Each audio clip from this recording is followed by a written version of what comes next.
This is The Wheelhouse. I'm John Dankosky. You can join our conversation about the week's news at wnpr.org/The Wheelhouse. You can also find us on Facebook and Twitter at WNPR Wheelhouse. You can give us a call if you'd like to join our conversation, 860-275-7266. The cameras of CTN, the Connecticut Network, are here with us today, taping this for future broadcast. We're joined, as always, by Colin McEnroe. He's the host of The Colin McEnroe Show here on Connecticut Public Radio. Howdy, Colin. Good morning, Mr. Dankosky. Also with us is Susan Raff. She's Chief Capital Reporter for WFSB Channel 3. Hi there, Susan. Good morning. And Keith Vaniff, he's the state budget reporter, our state budget Obi-Wan Kenobi for the Connecticut Mirror. Hello there once again, Keith. Good to be here. And we're going to start not by talking about the debate that the Republicans had just a few days ago, although we will get into that in just a minute. We want to get into the process of getting into the ballot, maybe a while before petitioning candidates learn whether or not they've qualified to get on the ballot, determining how many of the signatures that had to be turned in yesterday are actually those of Connecticut residents registered for a party. Well, it's kind of an onerous process. Here is Secretary of the State Denise Merrill. Anticipating that there's going to be literally thousands of pages of documents, it will take us, several days, at least maybe up to a week, to do our part of the process. So you won't finally know what's going on until probably near the end of June, is my guess. Okay, so Colin, the end of June, we do have reports coming out from various candidates about how many signatures they have collected. Should we be putting a lot of stock in the numbers that we're hearing from the campaigns? Well, I think yes and no. I mean, I think just at the level of heuristics, it does look like, for example, Mark Loretti, the mayor of Shelton, does not have enough signatures and probably is not going to make it. Everybody else is making pretty grandiose claims. Joe Ganem's claim is the most grandiose of all. It involves more than 32,000 signatures. He enjoys a certain advantage in that a lot of those signatures, I'm guessing, will be verified by none other than the Registrar of Voters of Bridgeport. And I do want to just pause and say that no matter what you think of Joe Ganem, the level of ingenuity and enterprise that he has exhibited here during this season is kind of impressive, in terms of just getting stuff done. And one of the things that he figured out, he solicited an opinion from the Secretary of State's office indicating that he could essentially, if he were approaching, or one of his people were approaching a voter who said, I'm not registered to vote, or I'm no longer a Democrat, or whatever, he could have them fill out a registration card on the spot, get them registered as a voter, and then get their signature, which is very efficient. So one of the big questions that I have about signatures is whether or not he can basically pull a Joe Lieberman and do the same thing with the general election. I mean, it's easier to get on the general election ballot. You only need 7,500 signatures. So, to me, Ganem's the big story of the day. I'm assuming that first of all, Guy Smith, the other Democrat who is petitioning, says he's got a lot of signatures. And we haven't spent very much time talking about Guy Smith at all. And Guy Smith, he's actually invisible. He could be in the room right now, But poor Guy Smith, seemingly he's pretty ingenious as well, Colin. Yeah, and he seems pretty smart, and he just is like the missing candidate right now. One of the questions that I have down the road is, just as far as the Democrats go, let's say that Guy Smith qualifies too, not outlandish suggestion. Are they going to have debates? And is Ned Lamont going to debate Joe Ganem? Because, it would make sense. On the other hand, it might be something he doesn't want to do that much. Over on the Republican side, I think it's fair to say that the wealthy candidates, Stefanowski and Stubberman, probably because they've hired, good, solid firms to go around and collect signatures for them, are going to qualify. You're going to have a 5-candidate field there. I think you're right about Ganem, and I don't think anyone thought that he wouldn't get the necessary or the amount of signatures, but to double it. And he's very, very public. He's out doing events almost daily, sending out releases.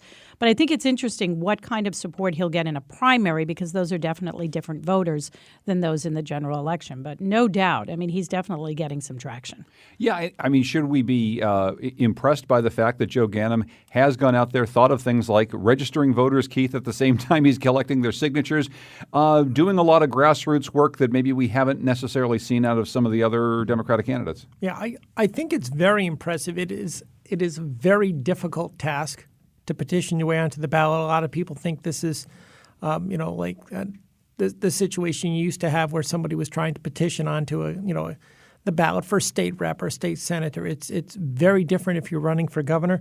I did also want to mention, though, because I thought it was interesting when Colin was talking about who's going to participate in the debates.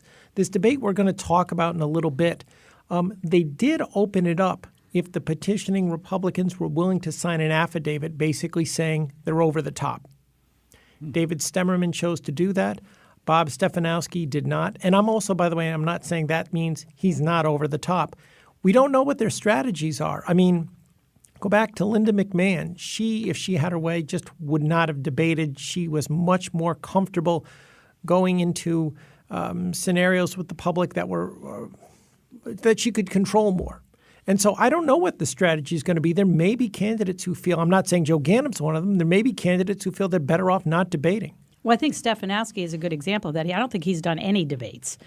He has avoided them. They were both at the Republican convention. Stemmerman was not necessarily, he wasn't officially participating in the convention, but he was there. So I wonder how that works. And I know that he's spent quite a bit of money and he's doing well, I've read in the polls as far as, voters, because people turn on their TVs and listen on the radio and they see this guy.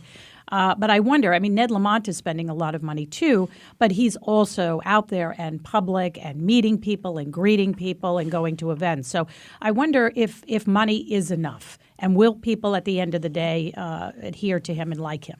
I think you can make some discernments between Stefanowski and Stemmerman so far. Yes, Stemmerman signed the affidavit. He was at the debate.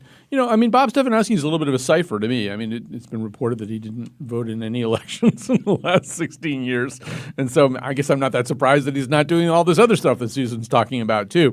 Ultimately, at some point, he has to become recognizably a candidate. I just want to go back to something Keith said here, because it's also, if you're not geeking out about this stuff, it's maybe something that can escape you. The hardest thing to do in Connecticut is to petition your way onto the primary ballot as a Democrat. That is the most difficult thing to do. It is far more difficult to do that than it is to petition your way onto the general election ballot as a something. So in other words, Oz Griebel, who is running as an independent or something, will be able to petition his way onto the general election ballot much more easily, 7,500 signatures, and they can be any registered voter. So what these other people have been doing right now, particularly Ganem and Guy Smith, they have to get 15,500 signatures, something like that, and they've got to be Democrats. So it's not just enough to find somebody with a pulse. You've got to make sure they're registered on the right party. So not only do you need twice as many signatures, it's less so with the Republicans because it's based on their actual registration levels, but you have to be very careful about who it is that you're signing. And Joe Ganem, I thought, was very smart in the way he used his resources. He basically focused his people, like Colin said, primarily on Bridgeport, but on the other major cities. And it wasn't just a throw somebody out everywhere, because you just don't have the resources to go to 169 cities and towns. Well, and one thing that's interesting, too, about the Ganem campaign and how it differs from some of the others comes up in, how grassroots it is, how much he's spending on outside consulting versus some of the bigger spending Republicans. Our friend Ken Dixon in the Connecticut Post wrote about this, the governor's candidates and what they're spending so far. So David Stemmerman, as you're saying, Susan, he's spent almost $1 million so far. Bob Stefanowski, he spent over $500,000. Ned Lamont has spent about $200,000. And down at the bottom of the list, Joe Ganem, $78,000. What that suggests, of course, is that David Stemmerman is spending a lot of money on people who aren't from Connecticut, who are helping him run a campaign that is going to suck up an awful lot of money. It may be run very, very well, but it probably doesn't have that Connecticut feel. And I got to tell you, all of us have covered campaigns in Connecticut before where people come from the outside and they think they know how to talk to Connecticut voters, and it don't work so well over time. And I think Ganem certainly has experience with this when he ran for mayor the second time.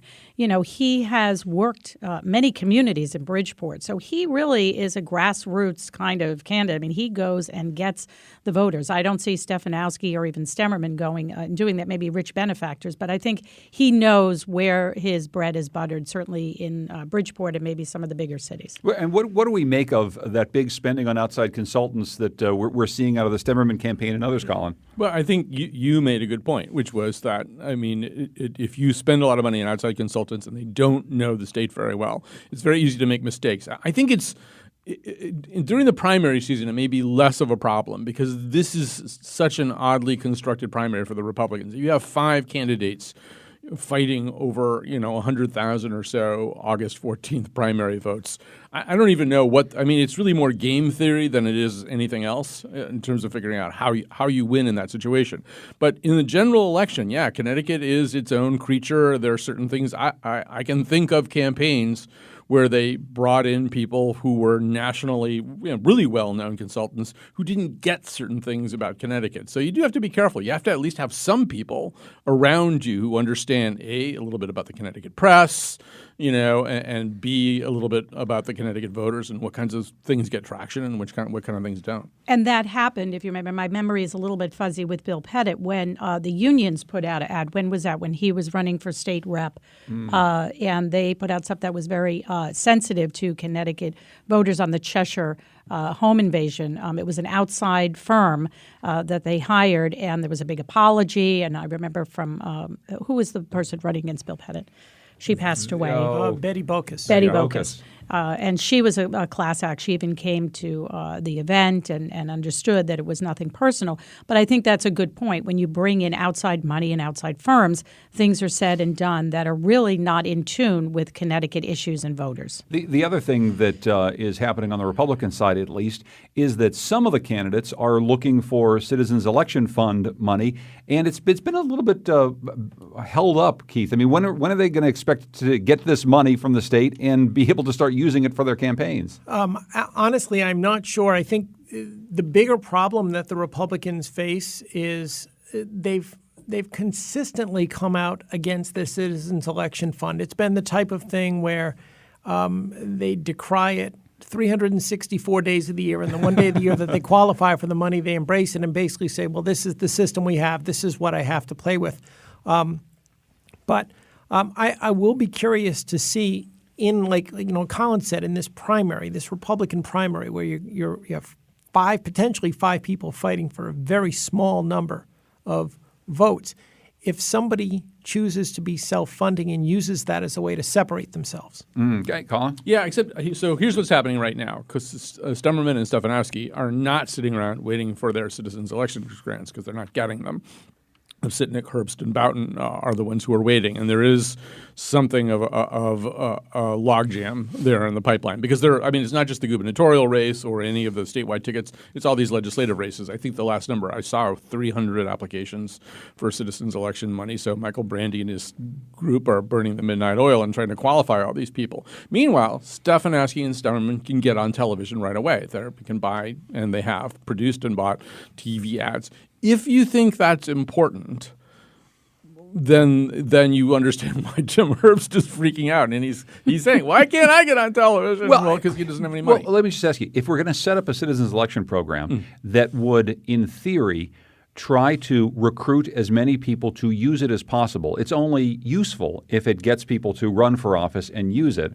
How could you possibly not staff it in such a way that the money would be made available as quickly as possible? That's a good question, and I don't have a good answer for it other than, it really is a pretty massive job. And here in this case, it may not have been easy for them to anticipate here at the statewide level how many people would be seeking CEP money. In other words, 3 Republican gubernatorial candidates, and there's sort of just a lot. There is a lot. And I don't know, Keith, as our budget expert, would say, you don't want to have full-time staff for your tsunami situation if, in fact, you don't have tsunamis all the time. So I don't know. I don't know the answer. I will say this.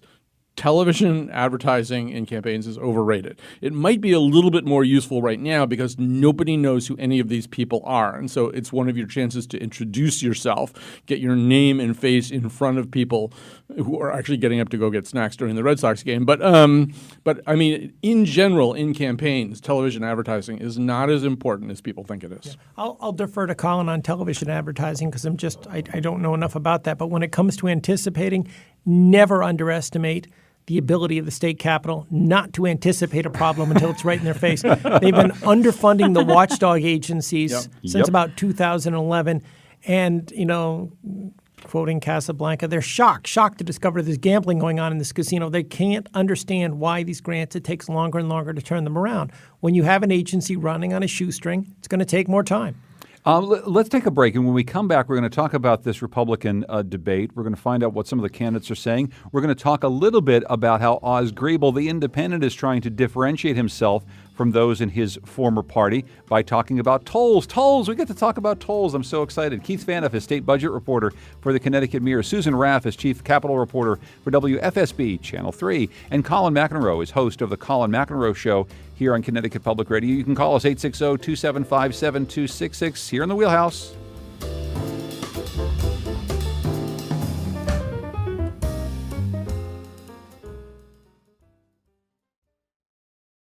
This is The Wheelhouse. I'm John Dankosky. You can join our conversation about the week's news at 860-275-7266. We're happy to be joined by the cameras of CTN, the Connecticut Network today.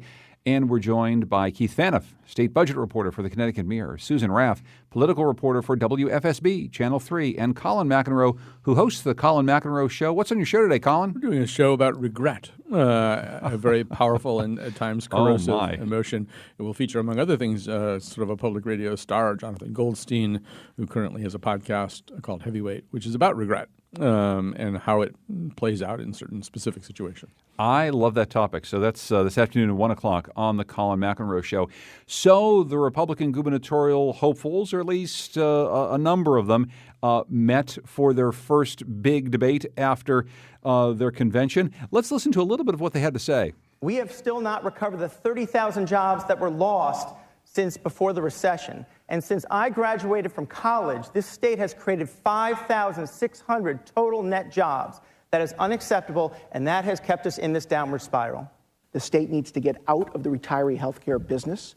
We need to recognize that we need collective bargaining reform in this state, because there are certain things that I don't believe management should have to negotiate over. We have to do what other states have done in this regard. The way that I look at this is the way that I looked at things with my own business. Every day, either we're losing money or making money. If we're losing money, we can't do that. If we're making money, we need to do more of what's working. So when you decide to build a baseball stadium for $55 million instead of building a job training center for your residents, there's something really wrong there. And frankly, I think Hartford should have been allowed to go bankrupt. They need some tough love at this point. So we just heard from Steve Obsitnik, Tim Herbst, David Stemmerman, and Mark Boughton. They're all kind of tenors. You notice that? Exactly. I think Barry White could sweep away this field. So notwithstanding the vocal tonality of the candidates, I mean, what are you hearing there? I mean, obviously, Colin, these are a lot of the things that Republican voters want to hear their candidates saying leading into a primary. Right. I mean, so there's all kinds of categories of political speech, and this you're hearing the category is the category you're hearing is stuff you say when you're trying to win a primary within your own party. So you're going to track to the right. You're going to throw as much red meat out there as you possibly can. And I didn't hear anything particularly surprising that anybody said. They're also trying to define themselves a little bit. So you'll hear Stemmerman and Obsitnik kind of cite their business experience as one of the defining characteristics of their candidacy. But you know, I do think, I don't know how much weight you should attach ultimately to what people say in May or June of an election year. They're trying to win a primary right now. They're talking, as I said before, 100,000 people are going to vote in the Republican primary in August. 1 million people are going to vote in the general election in November. So they're talking to 1/10 of the people that they ultimately will wind up needing to talk to. I want someone to explain to me, maybe you can, Colin, or someone, because I keep hearing Mayor Boughton say this over and over again, and he was adamant about it at the debate. He's going to get rid of the income tax. And everybody is saying, well, how can that be? And I'm not seeing a lot of details or specifics on that. I mean, it sounds good. It's a feel-good thing. People don't, want to pay taxes. But I've yet to see anything really substantial on what's going to fill that void. What you've done now is set us up for a Keith Faniff explanation of how exactly that can or cannot be accomplished. Maybe it will include a metaphor or simile that I will enjoy. Wow. He has to be able to do these things spontaneously. He did say that he was going to phase it out over 10 years. I guess I would just add to the timetable. I think somewhere around the time apes are running the planet, is when you will see the state income tax go and they away. still may need an income tax. The there's problem no guarantee is, that the apes won't need that. The problem is we're talking roughly about the source of half of our general fund. And we are looking at retirement benefit obligations that are growing annually in terms of dollars at basically the same pace our tax receipts would grow in the boom years of the 2000s. In other words, if we every year had the best growth we've seen so far, every year the pension costs would come along and say, thank you very much, take that extra money and say, and now do your budget. And by the way, since the Great Recession, we have not seen that type of growth. Not over any sustained period, 1 or 2. We've had 2 years of double-digit growth in the capital gains part of our income tax. So he hasn't laid out a plan to do that. Basically, he's just saying, over 10 years, I think I'll be able to. Well, so is it a gimmick?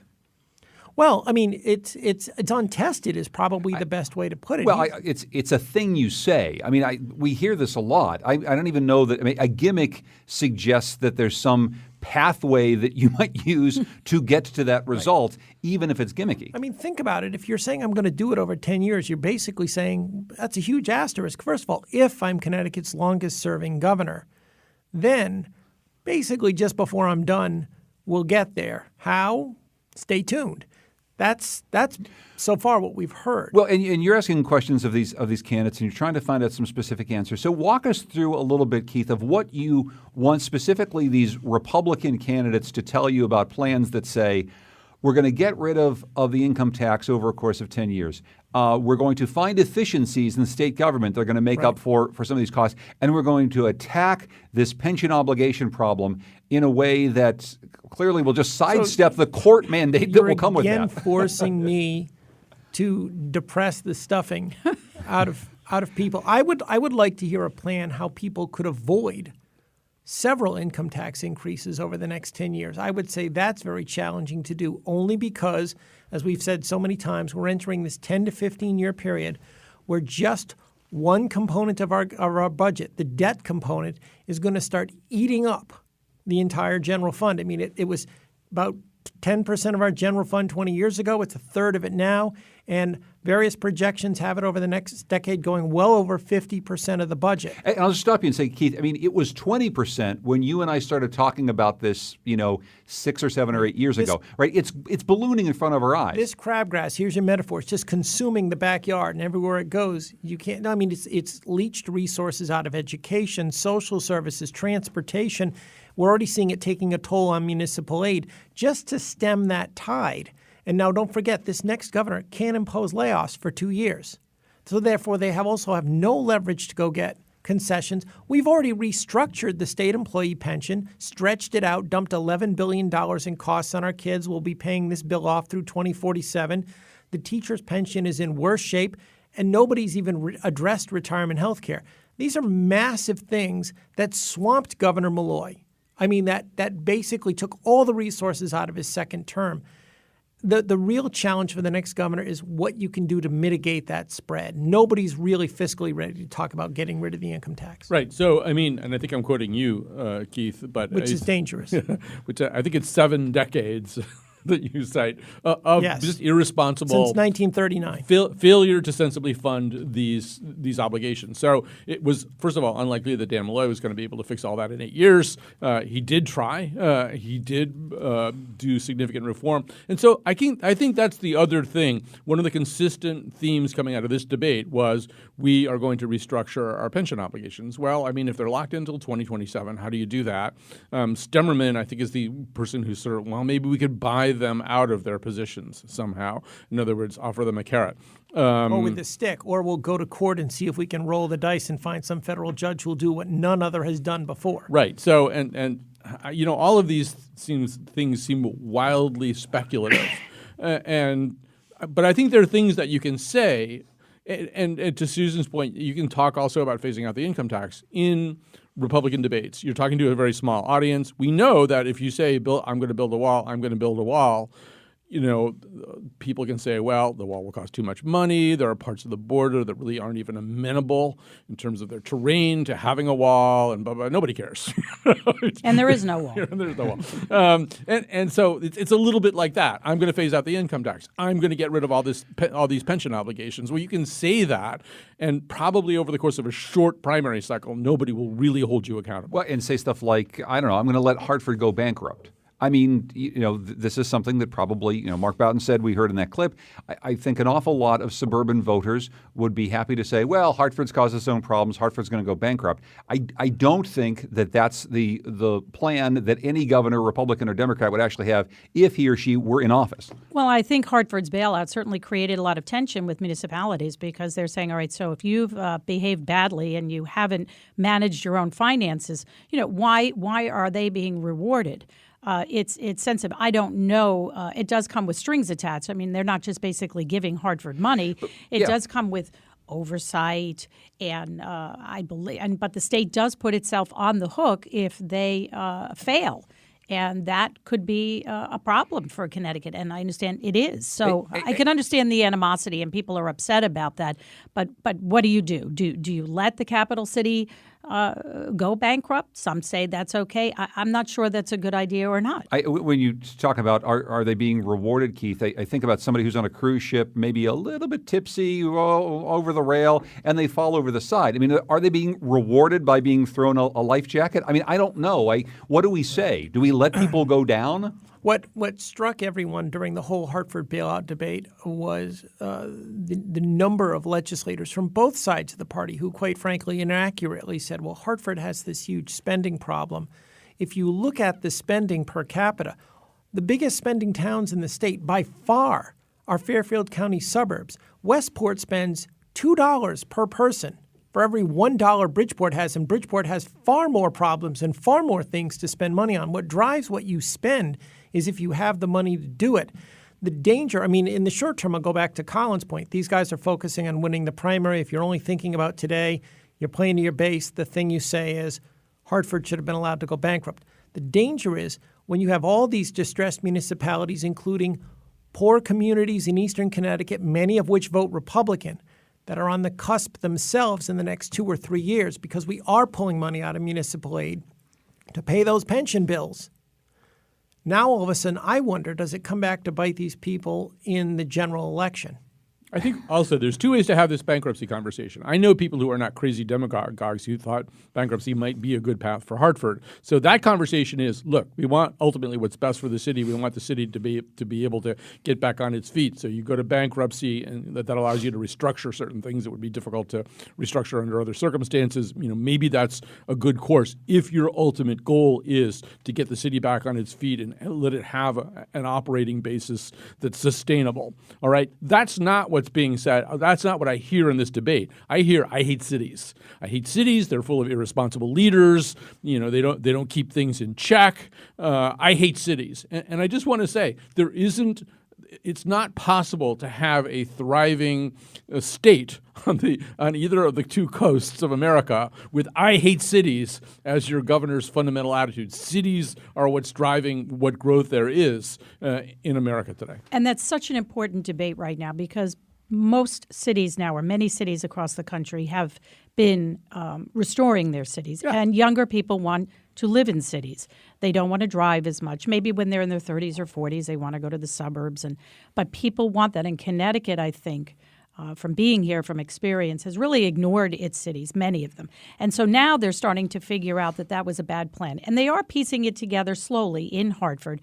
But I agree. I think that you cannot ignore, I know there's suburban sprawl and Glastonbury's great and West Hartford is great and all that's wonderful. But you really need the cities. I think you're making a great point, which is you can't say, I'm concerned about population loss in Connecticut, particularly our young people, and I hate cities. Those two things don't go together very well. Well, and I want to turn to Keith because a lot of what you were just talking about is embodied in a big series that you're doing about wealth disparity. This is about individual wealth disparity. It's about town municipal wealth disparity as well. Where are the big issues we need to be looking at? Because I think, Keith, we're not talking about this issue in almost any of these debates. it is one of the most important things that we've been talking about for decades here in Connecticut, that we have a few different Connecticut's. One is of haves, one is of have-nots, and that gap is causing us problems. It's one of those where I think most people sort of know, but I guess they didn't know the extremes were that extreme, and then they realized that they weren't even close. I mean, we basically live in wealth and income inequality central on the planet.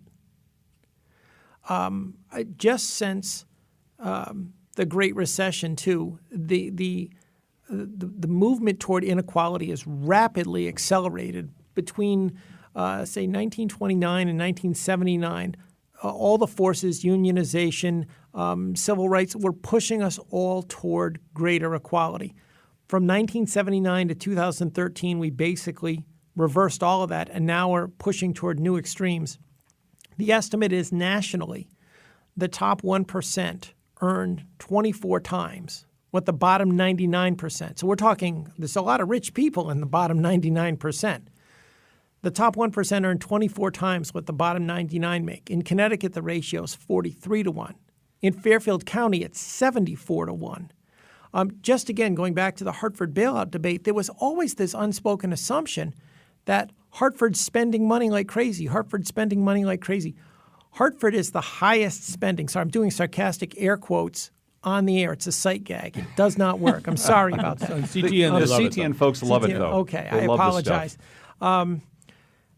Hartford ranks 19th in per capita spending, and they're the leader of the pack among the 25 distressed communities. If you want to look at the top of the list, you're talking about Westport, New Canaan, Weston, Wilton, Darien, Greenwich. They all have something in common. If Greenwich wants to hire Eric Clapton to play the festival on the town green, they can. They do. If a community in Fairfield County has only 11 kids per class and they don't want to close a neighborhood school, they have that option. And that's not to say that they don't pay a lot in income taxes. I just think people want to, it's easier to believe, well, Hartford did all this to themselves because they spend too much. What they're really saying is they don't spend like they're poor. And they need to realize hiring they're Eric poor. Clapton is its own punishment, I would just like to say.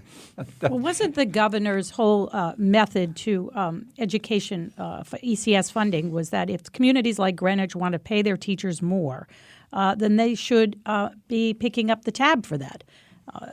Isn't that right? And to a large extent, don't get me wrong, the Fairfield County communities are. Westport's entire budget, less than 1% of the revenue, comes from state aid. 99% of their revenue for the Westport town budget, they spend the most, again, per person in the state, comes from their property tax base. Their property tax base, by the way, if you used equalized net grand lists, and again, look at it per capita per person, is 10 times the size of Bridgeport's. They have 10 times the wealth they can tax for every man, woman, and child than Bridgeport can. It's the degree of disparity, the options that they have. Westport, for example, wants a town beach that is not crowded. So it's a $50 pass for a seasonal parking pass. Which is probably unconstitutional. And if you want one and you don't live in Westport, it's $775. Which is definitely unconstitutional. But if the underlying factor in Hartford is that more than half of the properties are tax exempt, how do you change that? So if you don't have that in other communities where they have taxable property, so they can generate a lot more revenue, how do you change that? Well, the first thing you have to do is you have to look at the pilot program that we have. That's rapidly eroded. I mean, we're paying pennies on the dollar. And we always had this is payment in lieu of taxes. I mean, right? we always had this policy where because you're not going to have enough hospitals, you're not going to have enough colleges. For that matter, you may not have enough synagogues or mosques to be in 169 cities and towns. So all types of things were generally located in the cities so that they were equally close enough to most people. And we always, by the way, had county government to sort of redistribute some of the wealth. A lot of money would go to the counties, and then they would move it around. One of the things that cost us when we got rid of county government, we said, we're getting rid of a layer of government. We'll make things more efficient. The problem is that redistribution element went away. So what we've really done since then is left the burdens in the cities, but we've cut back the funding. And so, Colin, I mean, to your earlier point, this this idea that the cities are the problems, that the cities are spending too much money. Keith, as he often does, has the numbers to prove that this isn't exactly the problem. It probably doesn't matter to Republican primary voters. I guess I wonder what it means, though, in November as people consider how they want the state to move forward and how they actually want to think about all the problems the state faces. It's not just about pension obligations. It's not just about expensive employees who work for the state. It's about a lot of other things that are structurally built into the way we've decided to govern ourselves. Right, and that's the key. And reading Keith's pieces, which are excellent, and people should read them, I find myself thinking, not even, I think you used the phrase decades of, I find myself thinking of Hamilton and Jefferson in a way, because this is as old as that. I mean, one of the things that we can't do in Connecticut is redistribute wealth more equitably through a more progressive, tougher on the top end income tax, because people will leave. And this is and so we have this kind of Russian nesting dolls problem. We have 169 towns, and in all the ways that Keith was just suggesting, that makes it difficult too. 169 towns, each of them capable of pursuing its own destiny, but possibly to the exclusion and detriment of other cities and towns around them. And then we have 50 states, and I always could say, they've turned into basically competing gas stations. Whoever's got the lowest prices gets the cars, and that's what's happening here too. The kinds of inequalities that are so starkly sketched out by Keith, who, just to reiterate his point, they're not just unusual or extreme for America. They're extreme. Connecticut's inequalities are extreme for the world, but it's hard to address them if people have the option of voting with their feet and moving to someplace else. The other problem, very quickly, is there's always been the assumption that, well, yes, the disparity is great in Connecticut, but everybody's doing better. It's just that the wealthy have taken off and accelerated so far away. But basically, since about 2009, if you're not in the top 1%, you've been losing ground. And the losses are also happening the most quickly with the lower and the middle class. So it's getting to the point where even our social services safety net, which still has this reputation of being elite, now kind of falls into the, okay, it's good category. And I think the same thing is going on with the condition of our cities. Susan talked about how we made the mistake. What we did was we put the cities in a position where they basically were on a starvation diet, and then all of a sudden we're saying, well, they don't spend like they're starving. Well, that's the problem. We've allowed this to steadily go on, and now we're trying to deal with this at the same time we're dealing with this huge pension debt. And I'm not trying to now segue into people reading another series. I'm just saying it's tough enough to deal with this problem when your economy's booming. But what do you do when the economy is sluggish and the state is meanwhile trying to figure out how do we distribute this pension debt fairly among the classes? Susan?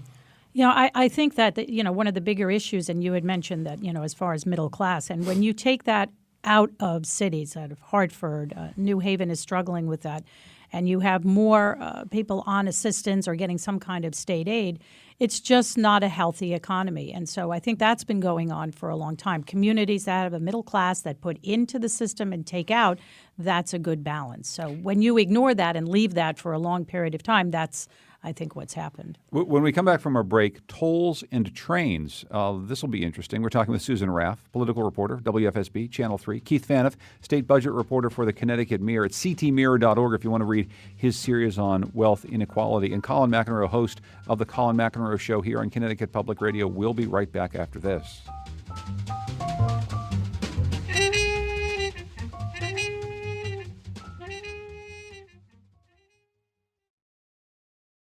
This is The Wheelhouse. I'm John Dankosky, talking about the week's news with Colin McEnroe, Susan Raff, and Keith Faniff. One of the things that was talked about at Tuesday's GOP debate, highway tolls. All four candidates, of course, very against them. Here's Mark Boughton. I will strap myself to a pole of I-84 before I let a single toll go in the state. A lot of cheers there. Hard to see how that would work exactly. I would just continue driving past Mark.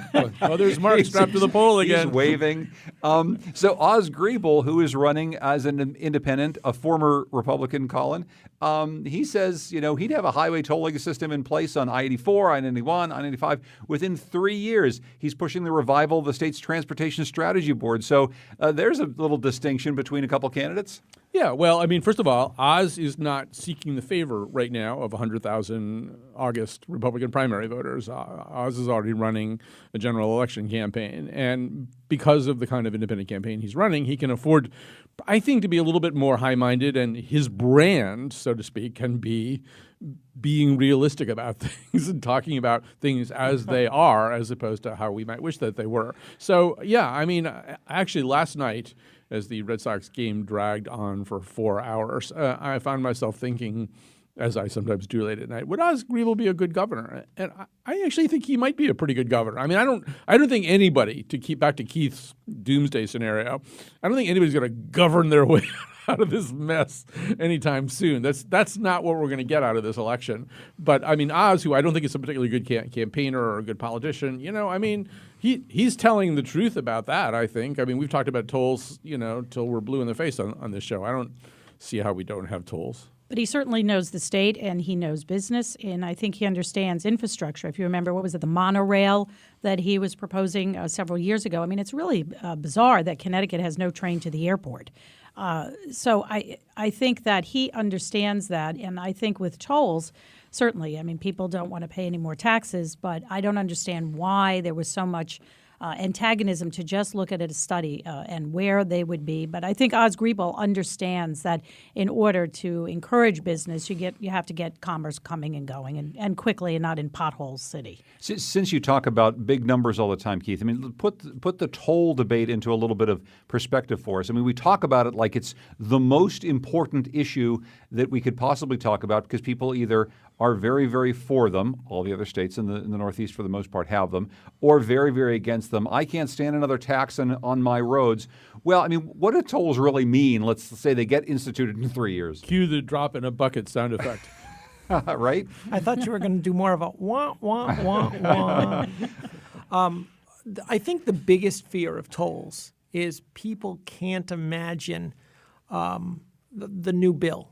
I mean, we know most people understand now it's electronic. So what they're afraid is, what am I going to get in the mail? What's it going to look like? Am I going to, when I drive, say, from Darien to Hartford, am I going to have passed, I'm making up a number, please, don't take it as anything more than that. Am I going to have passed 7 toll gantries? And all of a sudden it's like, oh my God, it costs this much money. Or am I going to now just get an easy pass? And how much is that going to come to a month? And what's that going to do to my household budget? It's the unknown that has everybody scared. But don't you think people are used to that? Now, maybe not most, but a lot of people have easy passes and use them in New York and Massachusetts. I mean, we're all used to that. But you're not used to it daily. I mean, the people on the borders are. There are a lot of people in Connecticut who their experience with easy passes, I went to see a ball game in Boston, and then I got a bill in the mail 2 months later to pay my toll on the Mass Pike. That's fine. I know what it's going to be roughly. And I'll pay the $20. It's what's it going to be taking out of my household every month. And I'm not saying it is going to be onerous. I'm saying it's that unknown. But I think the point is that there's the fear of the unknown that it might be $12 or $1.20 or it might be $200. And that's all whatever it is in terms of people's minds and how they might support it or not support it. But the question is, if they were to support it or if we were to get tolls and people were to get those bills in the mail, how much money does it really get us? I mean, how close does it get us to solving any of the problems, fixing the potholes, the bridges? Here's if you want to break it down simple. Just for a minute, and you got to wait for it. You don't have to do tolls in Connecticut. But wait, here's what you do have to do. You do have to make a major transportation investment probably over the next 20 to 30 years. That's not going to be cheap. And despite what people said in the debate, and this was an inaccuracy in the debate, the small transfer of sales tax money that was approved, whittled down, and then bolstered back this year into the Special Transportation Fund was just designed to cover us for about 3 to 5 years. It was never going to be, and that's all we need. It was kind of described as, they got this, and now they're asking for more. It was always described as a little sales tax money to start us while we figure out the big money long-term solution. So going back to what I said, if you don't like tolls, what else can you do that can give you about $500 million a year? Think about it. You want to be able to float big transportation borrowing to leverage even bigger federal money. And what we're talking about is what's going to make that credit card payment for the state every year on those transportation bonds. You could raise the income tax. You could absolutely do that. But now you don't capture a lot of out-of-state people. Here's also the thing with tolls. You have, a third of the traffic coming in and out of Connecticut is not from in-state. So if you do tolls, you spread out that tax or toll, the pain to everyone. If Connecticut borrows the money or gets it in other ways, we pay it all. So why not spread it out to those who use You're going to borrow roads? the money no matter what. We're Right, talking about okay. what we use to make the payments on the borrowing. No one's going to be. We don't have. No state has the money to just pay cash on all their road Right. work.